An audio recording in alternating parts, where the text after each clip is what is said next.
दोस्तों अब से 2-3 महीने पहले की बात है, जब ये डिज़ायर लॉन्च हुई थी तो मारुति ने एक कमिटमेंट दिया था कि भाई हम नई डिज़ायर को टैक्सी वेरिएंट के अंदर लॉन्च नहीं करेंगे। मतलब जो लोग डिज़ायर ले रहे थे वो लोग खुश हो गए थे कि हाँ जी, अब हमारी डिज़ायर को कोई टैक्सी नहीं बोलेगा। बट देखो यहाँ मारुति ने लोगों के या कहे तो अपने कस्टमर के सेंटीमेंट के साथ एक गेम कर दिया। भाई नई डिज़ायर को भी अब टैक्सी वेरिएंट टूर एस के अंदर लॉन्च कर दिया है। तो भाई जिन लोगों ने नई डिजायर ली थी अब उनके दिल पे तो थोड़ा सा दर्द हुआ होगा, या उनके दिल में तो थोड़ा सा अब दर्द हुआ होगा भाई कि नई डिजायर भी अब टैक्सी के अंदर देखने के लिए मिलेगी। भाई देखो सारी बातें है ना पैसे की है, चाहे टाटा हो, महिंद्रा हो, मारुति हो। भाई जहां पैसे का खेल है ना वहां कमिटमेंट कोई बड़ी बात नहीं है। कमिटमेंट तो बनते ही दोस्तों तोड़ने के लिए है। बट आज मारुति ने भी कमिटमेंट अपना तोड़ दिया और साथ ही लॉन्च कर दी नई डिजायर को टूर एस वेरिएंट के अंदर, या कहे तो कमर्शियल में टैक्सी के अंदर क्या कुछ ऑफर कर रही है इसके अंदर अब मारुति, वो सब कुछ आज की इस वीडियो में डिटेल में देखने वाले हैं। बट उससे पहले रिक्वेस्ट है आपसे, चैनल पे पहली बार आई हो तो सब्सक्राइब कर देना, वीडियो पसंद आए तो वीडियो को लाइक कर देना। तो चलिए बिना देरी किए वीडियो करते हैं शुरू और शुरुआत करते हैं दोस्तों इसकी चाबी के साथ में। सबसे पहले चाबी चेकआउट करो दोस्तों। देखो चाबी में कोई बदलाव नहीं, एलएक्सआई वेरिएंट में या कहें तो डिजायर के एलएक्सआई वेरिएंट में जो चाबी मिलती है वही चाबी आपको इसके अंदर देखने के लिए मिलेगी। सेम मारुति की जानी पहचानी 2 रिमोट की मिल जाती हैं, ये अच्छी बात है।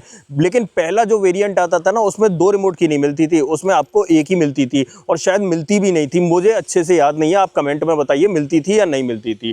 ठीक है, अब बात करेंगे इस गाड़ी के बारे में। तो मैंने पहले ही बताया भाई डिजायर जैसी शक्लो सूरत में ये है टूर एस। और अगर इस वेरिएंट की बात करें तो भाई 2 वेरिएंट आते हैं, एक सीएनजी में आता है और एक नॉन सीएनजी में आता है।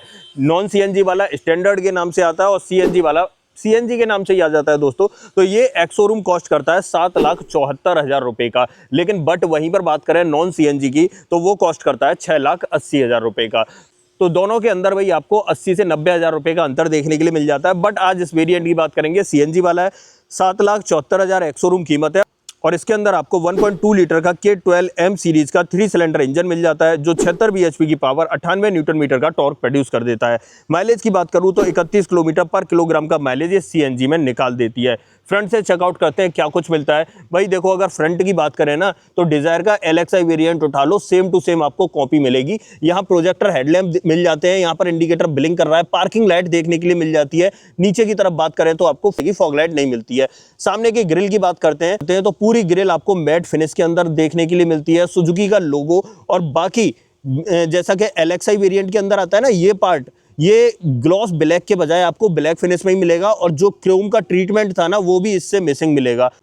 तो यूं समझिए जो एलएक्सआई वेरिएंट है ना वही है, ये सेम टू सेम बना हुआ, कोई भी अंतर नहीं है दोस्तों इसके अंदर। बाकी इस तरफ आ जाते हैं साइड में। सबसे पहले टायर साइज चेकआउट करेंगे। यहाँ 14 इंच का मिल रहा है, C8 का सिक्योर ड्राइव मिल रहा है और अगर सेक्शन की बात करूँ 165/80 R14 की प्रोफाइल मिल रही है। फ्रंट में आपको डिस्क ब्रेक का सेटअप देखने के लिए मिल रहा है। फ्रंट फेंडर पे इंडिकेटर आपको देखने के लिए मिलेगा। ORVM ना ही इलेक्ट्रिकली एडजस्टेबल मिलेंगे ना ही फोल्डेबल मिलेंगे और ये मैट फिनिश के अंदर मिलेंगे, बॉडी कलर के अंदर भी नहीं मिलेंगे। ऐसे ही डोर हैंडल की बात करें तो ये भी आपको मैट फिनिश में ही देखने के लिए मिलते हैं। पीछे वाला डोर हैंडल चेक कर लो और पीछे की तरफ आपको ड्रम ब्रेक का सेटअप मिलता है। अब आ जाते हैं रियर प्रोफाइल पे। भाई देखो पहली वाली जो टूर एस थी उससे थोड़ा सा आपको अंतर मिलेगा, जैसे कि यहाँ पर पीछे वाला जो रियर ग्लास है इस पर डिफॉगर मिल जाता है, पहले नहीं मिलता था। शार्क फिन एंटीना दोस्तों बेस वेरिएंट से ही देखने के लिए, मतलब एलएक्सआई में तो बेस वेरिएंट से ही मिलता है बट इसकी बात करें तो टूर एस तो एक ही वेरिएंट आता है तो इसके अंदर भी आपको शार्क फिन एंटीना दे दिया है, डिफॉगर दे दिया, हाई माउंट स्टॉप लैंप दे दी। सीएनजी की बैजिंग आप चेकआउट कर सकते हो यहाँ पर। उसके बाद देखो थोड़ा पीछे आ जाते हैं तो टेल गेट की बात कर लेते हैं। यहाँ पर देखो जो फिनिश VXI वेरिएंट में मिलती है, डिजायर के VXI की बात कर रहा हूँ, वो फिनिश नहीं मिलेगी आपको, एलएक्सआई वाली फिनिश देखने के लिए मिलती है। ये सब कुछ मैट में मिलता है, क्रोम ब्रोम का और पियानो का यूज नहीं किया गया है। बाकी सुजुकी का लोगो तो मिल जाता है और ये छोटा सा स्पॉइलर आपको ऊपर की तरफ देखने के लिए मिलेगा, ये सेटअप मिलता है। बाकी अगर टेल लाइट की बात करूँ तो टेल लाइट चेकआउट कर लो, इस तरह की शेप में मिल जाती है। इंडिकेटर ब्लिंक कर रहा है, यहाँ पर आपको रिवर्स लैंप देखने के लिए मिल जाती है। बाकी इस तरीके का सेटअप टेल लाइट का मिलता है और इनबिल्ट यहाँ पर रिफ्लेक्टर देखने के लिए मिल जाता है। पीछे वाले बम्पर में सेफ्टी वाइज बात करें तो 4 रिवर्स पार्किंग सेंसर देखने के लिए मिल जाते हैं। अब देखो यहाँ पर डिजायर की बैजिंग आपको कहीं भी नहीं दिखेगी, बैजिंग दिखेगी आपको लेकिन टूर एस की दिखेगी। भाई ये सेटअप मिलता है। नीचे की तरफ ग्राउंड क्लियरेंस की बात करें सेम रहने वाला है, 163 mm का डिसेंट सा ग्राउंड क्लियरेंस आपको मिल जाता है। ठीक है, अब देखो यहाँ से आपको सीएनजी भरनी है और यहाँ से पेट्रोल भरना है। इस बॉक्स को मैं खोल लेता हूँ दोस्तों, खुल चुका है कैप अब आप देखिए, यहाँ से आपको सीएनजी भरनी है और यहाँ से आपको पेट्रोल भरनी है। अब देखो, पहले जो आती थी ना टूर एस या कहें तो डिज़ायर, जो भी सीएनजी वेरिएंट आते थे उसमें ये दोनों कैप अलग अलग रहते थे। ये जो कैप है उस तरफ रहता था और इसके अंदर कोई भी लॉक वाला सिस्टम नहीं था। ऐसे ही पेट्रोल वाला तो यहीं पर मिलता था, बट एक जगह कर दिया है, ये एक अच्छी बात करी है। उसके बाद यहाँ सीएनजी टैंक की बात करें तो 55 लीटर कैपेसिटी का सीएनजी टैंक देखने के लिए मिल जाता है। अब इसे कर देते हैं बंद। अब जब पीछे खड़े हैं तो क्यों ना इसका टैंक देख ही ले कहाँ पर रखा हुआ है, तो इसे उठा लेते हैं भाई। अगर गाड़ी अनलॉक है तो डेफिनेटली ये आसानी से उठ जाएगा, थोड़ा सा हाथ लगा के पुश करना पड़ता है ऊपर की तरफ। ये देखो, ये सेटअप है भाई। डिजायर का जो BXI वेरिएंट आता है ना, सेम वही सेटअप देखने के लिए मिलेगा। ये है 55 लीटर कैपेसिटी का सीएनजी सिलेंडर। यहाँ पर आप सेफ्टी वाल्व वगैरह चेक कर सकते हो और देखते हैं स्पेयर व्हील मिलता है या नहीं। हाँ जी, स्पेयर व्हील मिलता है, ये चेक कर सकते हो आप। और देखो सेम साइज का ही मिल रहा है, आप इसे मेन व्हील की तरह भी यूज़ कर सकते हो। स्पेस की बात करूँ तो डेफिनेटली आपको पता ही है इसके अंदर ज़्यादा स्पेस मिलता नहीं है। जहाँ पर सीएनजी आ जाती है वहाँ पर स्पेस की थोड़ी सी कमी हो जाती है। बाकी यहाँ पर प्रॉपर इंसुलेशन वगैरह आ सकता था, बट यहाँ पर कंपनी ने कोई इंसुलेशन नहीं दिया है। ये सेटअप आपको देखने के लिए मिलने वाला है। अब चलते हैं भाई अंदर, इंटीरियर में क्या कुछ ऑफर कर रही है कंपनी, वो चेकआउट कर लेते हैं। 2 ट्रिम से शुरुआत करेंगे। और यहाँ पर अगर 2 ट्रिम्स की बात करें तो सबसे पहले चेकआउट करो, 2 तरह के आपको ट्रिम्स दिखेंगे या कलर 2 तरह के दिखेंगे। ट्रिम्स तो 2-3 तरह के दिख जाएंगे। यहाँ पर चेकआउट करो, बेज कलर और ब्लैक कलर का कॉम्बिनेशन है। सब कुछ ये प्लास्टिक में, बट यहाँ पर थोड़ी सी आपको ये फैब्रिक कुशनिंग दिखाई देगी। नीचे की तरफ मैप पॉकेट, बॉटल होल्डर और स्पीकर ग्रिल मिलती है। भाई इस वेरिएंट में कोई भी स्पीकर या आप कहें तो म्यूजिक सिस्टम नहीं मिलता है, बट यहाँ पर चेकआउट करो, चारों power window, child safety button, गाड़ी को लॉक अनलॉक करने के लिए बटन मिल जाता है। बट ORVM के लिए कोई भी कंट्रोल नहीं दिया गया है। आप देख सकते हो यहाँ पर ये स्पेस या जगह बना रखी है। डोर हैंडल्स ब्लैक फिनिश में मिल जाते हैं, ये सेटअप मिलता है। अब देखो अंदर की तरफ चेकआउट करें तो दोनों ही सीटों में एडजस्टेबल हेडरेस्ट आपको दिखाई देंगे और बेज कलर में पूरा फैब्रिक दिखेगा। यहाँ पर अगर चेकआउट करें तो आप देख सकते हो ये पूरा बेज कलर का सेटअप दे रखा है। यहाँ पर थोड़ा सा पैटर्न आपको देखने के लिए मिल जाएगा, बट ड्राइवर सीट में हाइट एडजस्टमेंट का ऑप्शन नहीं मिलता है।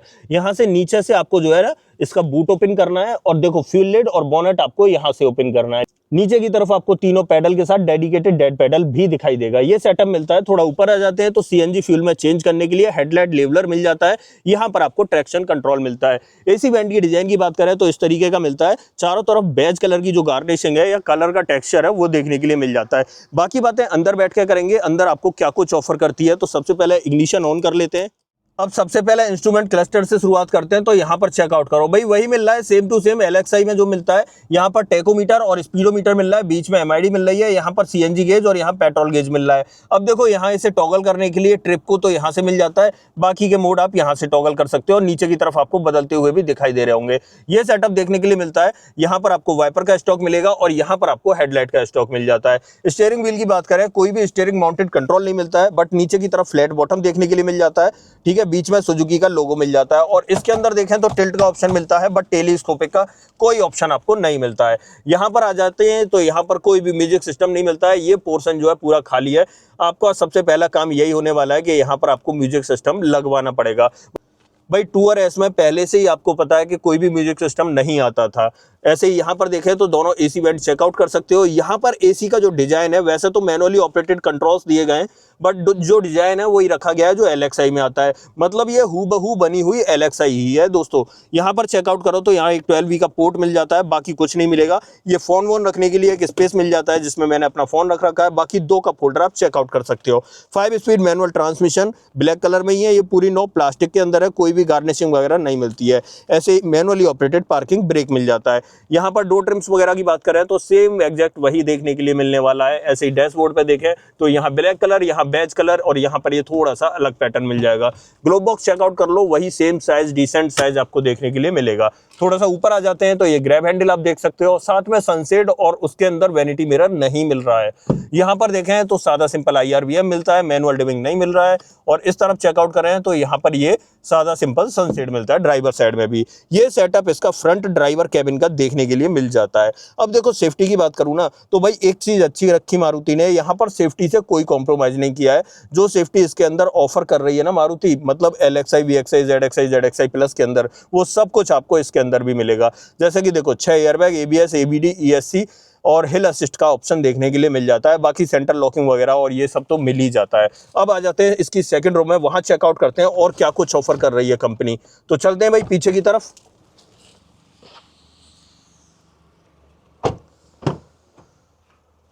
सबसे पहले डोर ट्रिम से शुरुआत करेंगे। तो जो कॉम्बिनेशन, कलर कॉम्बिनेशन आगे मिल रहा था वही आपको पीछे मिलेगा। बेज कलर और ब्लैक कलर का कॉम्बिनेशन, यहाँ पर ये सब कुछ ऐसे ही मिल जाता है। पावर विंडो का ऑप्शन मिल जाता है। डोर हैंडल ब्लैक फिनिश में मिलते हैं। बॉटल होल्डर मिल जाता है और स्पीकर ग्रिल मिल जाती है। और अगर अंदर की तरफ चेकआउट करूं तो भाई देखो, दोनों ही सीटों में नॉन एडजस्टेबल हेडरेस्ट के साथ में 3 पॉइंट सीट बेल्ट देखने के लिए मिल जाती है। इस गाड़ी के अंदर अगर ये बीच में आर्म रेस्ट दे देता ना तो बहुत अच्छी बात हो जाती, क्योंकि भाई ये पैसेंजर ओरिएंटेड गाड़ी है, या कहें तो टैक्सी ओरिएंटेड गाड़ी है, जहां पीछे वाले पैसेंजर्स को कंफर्ट चाहिए, बट यहाँ पर थोड़ा सा उनको कंफर्ट कम मिलेगा। आइसोफिक्स चाइल्ड सीट एंकर्स आपको यहाँ भी मिल जाते हैं। ठीक है, अब आ जाते हैं पीछे और बैठ के बात करते हैं।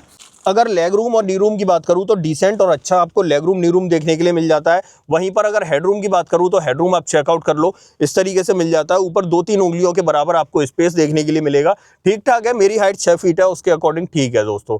ठीक है, बाकी और क्या मिलता है पीछे वो देख लेते हैं। देखो, यहाँ पीछे की तरफ एक बॉटल होल्डर मिल जाता है, बट पीछे कोई भी एसी वेंट नहीं मिलता है। मैं उम्मीद कर रहा था भाई टूअर एस इस बार नहीं आएगी, कुछ बन गए तो शायद पीछे वाले पैसेंजर्स की सहूलियत के लिए एसी वेंट दे देते, बट नहीं दिए कंपनी ने। उसके बाद एक लाइट चेकआउट कर सकते हो, यहाँ पर मिल जाती है हेलोजन सेटअप के साथ में। ये ग्रैब हैंडल देख सकते हो, और ऐसे ही यहाँ पर आप एक ग्रैब हैंडल देख सकते हो। ये सेटअप आपको देखने के लिए मिल जाता है। एयर बैग वगैरह मैंने सब दिखाई दिए, 3 पॉइंट सीट बेल्ट दिखा दिए, और ज़्यादा तो कुछ है नहीं दोस्तों इसमें। यही सेटअप मिलेगा। पीछे से डैशबोर्ड चेकआउट कर लो, इस तरीके का देखने के लिए मिलता है। अब आ जाते हैं बाहर की तरफ, और इसका जो बोनट है ना उसे ओपन कर लेते हैं भाई। इंजन का प्लेसमेंट और सीएनजी का मॉड्यूल वो चेक करा देता हूं मैं आपको। गाड़ी कर देते हैं बंद दोस्तों, और देखो यहां से बोनट ओपन होगा, जो मैंने आपको पहले भी दिखाया था। आ जाते हैं बाहर की तरफ, यहाँ पर चेकआउट करो दोस्तों। ये पूरा सेटअप मिलने वाला है। यहाँ पर आपको सीएनजी का मॉड्यूल दिखाई देगा, ये बैटरी का प्लेसमेंट, कूलेंट वगैरह आप चेकआउट कर सकते हो। यहाँ पर आपको वॉशर वगैरह मिल जाएगा। ये सेटअप आपको देखने के लिए मिलता है। अंदर की तरफ प्रॉपर इंसुलेशन देखने के लिए मिल जाता है। ऐसे बोनट की तरफ जो है प्रॉपर इंसुलेशन मिल जाता है। ये सेटअप आपको देखने के लिए मिलता है। इसे कर देते हैं बंद और आ जाते हैं पीछे की तरफ। अब देखो भाई, मारुति ने तो पहले कमिटमेंट किया था भाई डिजायर या ये न्यू लुक जो है डिजायर का, ये हम टूअर एस के अंदर नहीं देंगे, बट कमिटमेंट तोड़ दिया और यहाँ पर आपको जो है टूअर एस भी मिलने लगी। नई डिजायर के अंदर टूअर एस मिलने लगी, ऐसा हम बोल सकते हैं। वारंटी की बात करें तो सेम वही रहने वाली है, 3 साल या 1 लाख किलोमीटर की जो मारुति ऑफर करती है। अब आप बताइए, इस डिजायर के अंदर टूअर एस, यार डिजायर बार बार मुंह से निकल जाता है, बट इस नई टूअर एस के अंदर आपको सब कुछ इंटीरियर वगैरह या एक्सटीरियर वगैरह कैसा लगा? देखो, अगर मैं बात करूं इस गाड़ी की तो डिजायर का जो एलएक्सआई वेरिएंट है ना, उसे आप इससे कंपेयर कर सकते हो। सीधा सीधा वही वेरिएंट आपका उठा के यहाँ पे रख दिया गया है, कोई भी बदलाव नहीं है। छोटा मोटा माइनर चेंज भले ही हो सकता है, लेकिन मुझे तो वो चेंज भी कहीं दिखाई नहीं दे रहा है अब तक। तो आप बताइए, आपको कहीं कुछ चेंज लग रहा हो तो मुझे कमेंट में बताइए। कुछ पूछना हो इस गाड़ी के बारे में तो पूछ सकते हो। अपने शहर में इस गाड़ी का ऑन रोड प्राइस जानना है तो कमेंट बॉक्स खुला है, अपने शहर का नाम लिख देना बस। आपके शहर में इसका ऑन रोड प्राइस क्या है मैं आपको कमेंट में बताऊंगा। अदरवाइज दोस्तों, ये वीडियो आपको पसंद आई हो तो वीडियो को लाइक करना, चैनल पर पहली बार आए हो तो चैनल को सब्सक्राइब जरूर करना। तो मिलते हैं किसी और वीडियो में। इस वीडियो में इतना ही। सो जय हिंद दोस्तों।